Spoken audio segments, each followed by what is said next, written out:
We're going to be talking about a potential defensive prospect in the first or the second round for the Green Bay Packers and why I see this prospect as a perfect fit for the new Packers defense. And that player is none other than linebacker Edgerrin Cooper from Texas A&M. And although he might not sneak into the first round, I think he is definitely in play in the early second round. And I feel like if he's there at 41, the Packers should run that card up.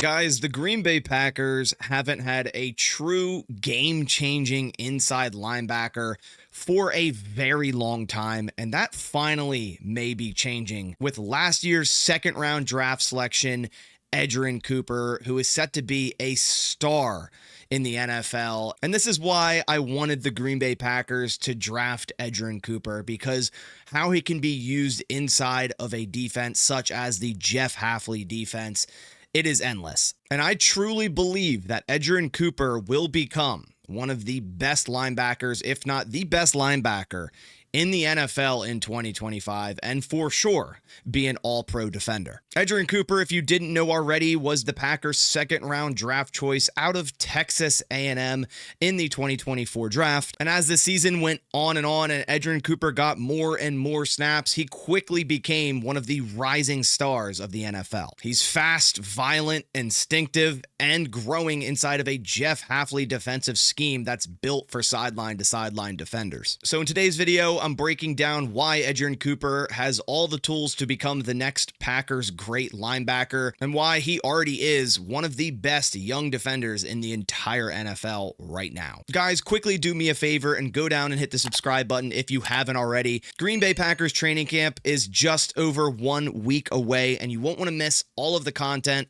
here on this channel, breaking down every single Packers training camp practice and everything that's going on. So not only hit subscribe, go and turn on post notifications so you don't miss any of the videos during Packers training camp starting next week. If you've been a viewer of this channel for over a year now, you'll know during last year's draft process, Edgerrin Cooper was one of my most mocked players to the Green Bay Packers, behind only Katana Ladapo, who they also selected in the 5th round. And I even did a tape breakdown on Edgerrin Cooper. That was where the clips came from the beginning of this video, breaking down why he's such a great fit for the Green Bay Packers.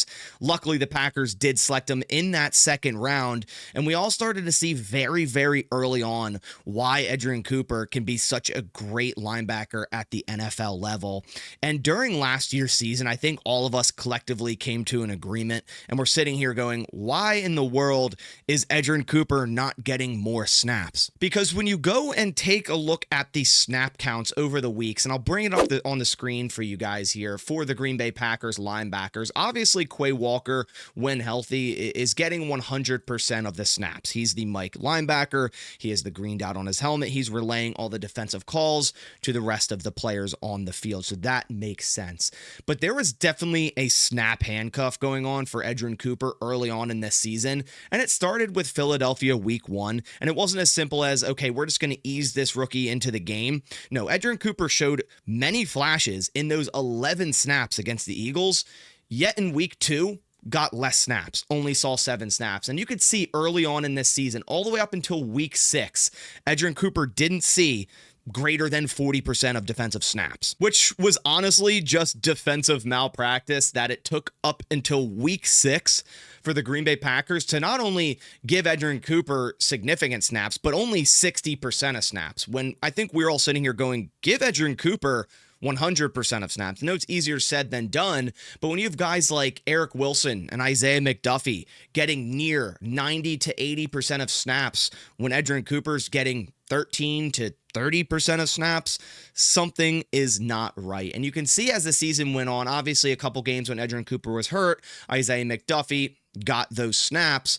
But as the season went on and on, he raised from 30% to 60% to 70%, all the way up to the final 3 weeks of the season where Edgerrin Cooper saw 99% of snaps, 94% of snaps. And in part, this was because Quay Walker was out with injury, but also in the final game, the playoff game against the Eagles, he saw 100% of snaps, and Quay Walker actually only saw 95% of snaps, further signaling that Edgerrin Cooper is the future at linebacker for the Green Bay Packers. When you watch Edgerrin Cooper on film, and I did a film breakdown in the middle of last season as well, and why he's an up-and-coming rising star for this Packers defense, what you get out of Edgerrin Cooper isn't just a one-dimensional inside linebacker. Hell, it's not even just a linebacker. Edgerrin Cooper has so much versatility to his game. Whether you want to sit him back there as a traditional linebacker and help defend against the run and shoot run gaps, he can do that.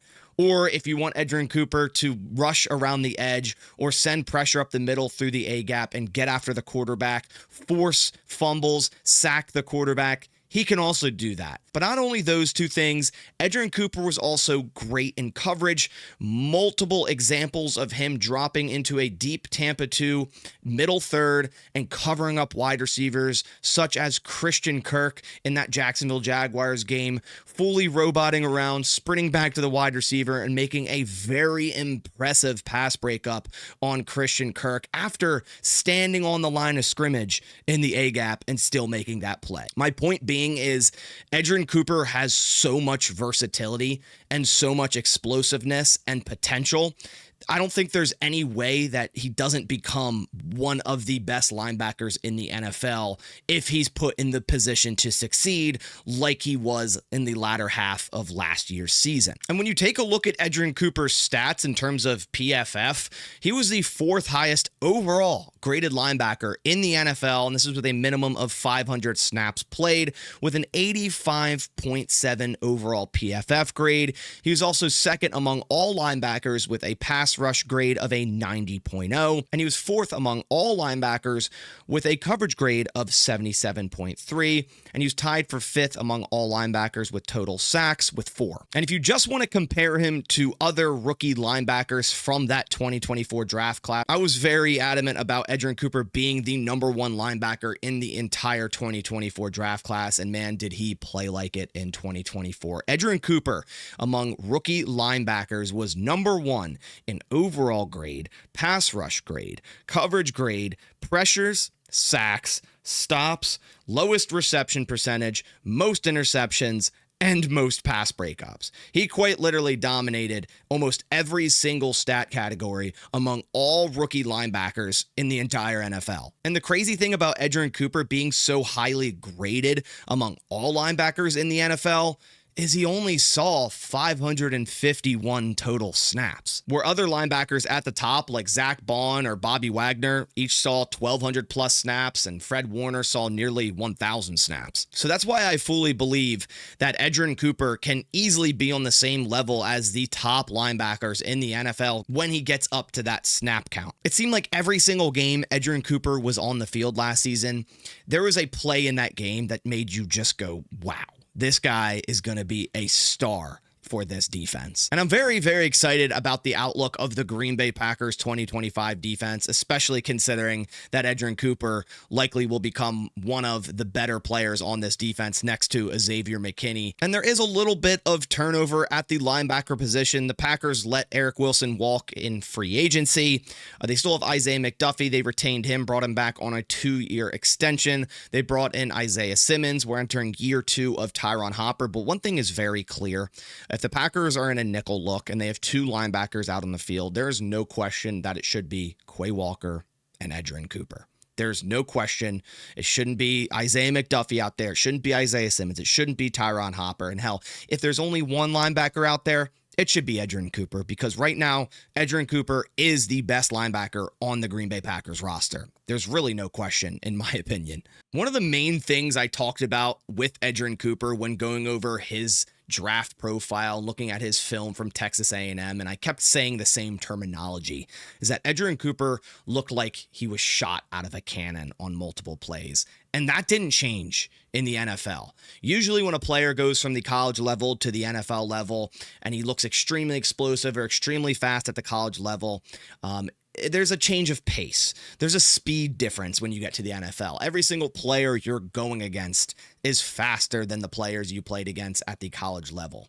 But it didn't really seem like it changed at all for Edgerrin Cooper here in the NFL for his rookie season. And he's only going to get better as he slows the game down himself. He learns this Packers defense. He learns offensive schemes more and more week in, week out, knows exactly what to do in specific situations. Edgerrin Cooper's only going to get better, and that's an awesome thought. So guys, like I said earlier in this video, and like I said before the Packers even drafted Edgerrin Cooper, I fully believe that he'll become one of, if not the best linebackers in the entire NFL as early as this year in 2025. And he's going to be an all-pro defender here in 2025. You can book that. You can write that down because that's exactly the trajectory for Edgerrin Cooper for this Packers defense. And when it's all said and done, Edgerrin Cooper, I think, truly is going to be named as one of the great linebackers in Green Bay Packers history. That's how confident I am in Edgerrin Cooper and his ability at the NFL level at the linebacker position. Let me know your guys' thoughts down in the comments below. I think a lot of us Packers fans can collectively agree we're all very, very excited about Edgerrin Cooper. I'm very, very high on him. I truly believe everything that I said in this video will come to fruition. But let me know your thoughts down in the comments below. What you think of Edgerrin Cooper. Do you think he will become an all-pro player here in 2025? But I really appreciate you guys coming by to the channel. I'll catch you on the next one. And as always, go Pack, go.